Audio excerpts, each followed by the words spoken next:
The Ladder of Divine Ascent by St John of the Ladder. Step 18 on insensibility, that is, deadening of the soul and the death of the mind before the death of the body. Insensibility both in the body and in the spirit is deadened feeling, which from long sickness and negligence lapses into loss of feeling. Insensibility is negligence that has become habit, benumbed thought, the birth of presumption, a snare for zeal, the noose of courage, ignorance of compunction, a door to despair, the mother of forgetfulness, which gives birth to loss of the fear of God. And then she becomes the daughter of her own daughter. He who has lost sensibility is a brainless philosopher, a self-condemned commentator, a self-contradictory windbag, a blind man who teaches others to see. He talks about healing a wound, and does not stop irritating it. He complains of sickness, and does not stop eating what is harmful. He prays against it, and immediately goes and does it. And when he has done it, he is angry with himself, and the wretched man is not ashamed of his own words. "I am doing wrong," he cries, and eagerly continues to do so. His mouth prays against his passion, and his body struggles for it. He philosophizes about death, but he behaves as if he were immortal. He groans over the separation of soul and body, but drowses along as if he were eternal. He talks of temperance and self-control, but he lives for gluttony. He reads about the judgment, and begins to smile. He reads about vainglory, and is vainglorious while actually reading. He repeats what he has learnt about vigil, and drops asleep on the spot. He praises prayer, but runs from it as from the plague. He blesses obedience, but he is the first to disobey.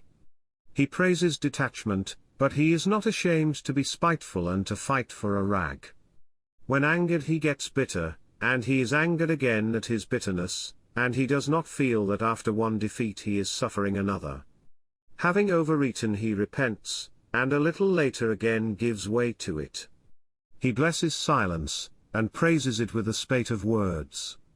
He teaches meekness, and during the actual teaching frequently gets angry.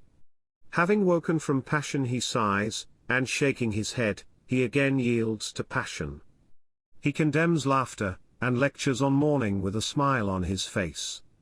Before others he blames himself for being vainglorious, and in blaming himself is only angling for glory for himself. He looks people in the face with passion, and talks about chastity. While frequenting the world, he praises the solitary life, without realizing that he shames himself. He extols almsgivers, and reviles beggars. All the time he is his own accuser, and he does not want to come to his senses, I will not say cannot. I have seen many people like this hear about death and the terrible judgment and shed tears, and with the tears still in their eyes they eagerly go to a meal. And I was amazed how this tyrant, this stinkpot of gluttony, by complete indifference, can grow so strong as to turn the tables even on mourning. As far as my poor powers and knowledge allow, I have exposed the wiles and wheels of this stony, obstinate, raging and stupid passion. I have not the patience to expatiate on it. He who is experienced and able in the Lord should not shrink from applying healing to the sores. For I am not ashamed to admit my own powerlessness, since I am sorely afflicted with this sickness.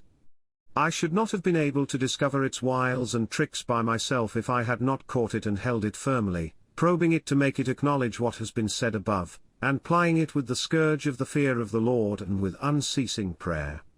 That is why this tyrant and evil-doer said to me, my subjects laugh when they see corpses.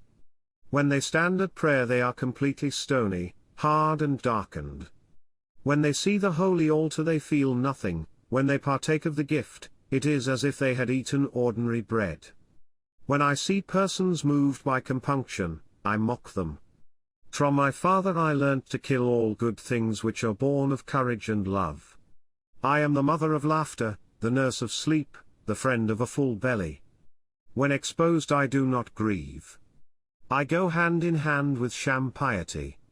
I was astounded at the words of this raving creature and asked her about her father, wishing to know her name, and she said, I have no single parentage, my conception is mixed and indefinite. Satiety nourishes me, time makes me grow, and bad habit entrenches me.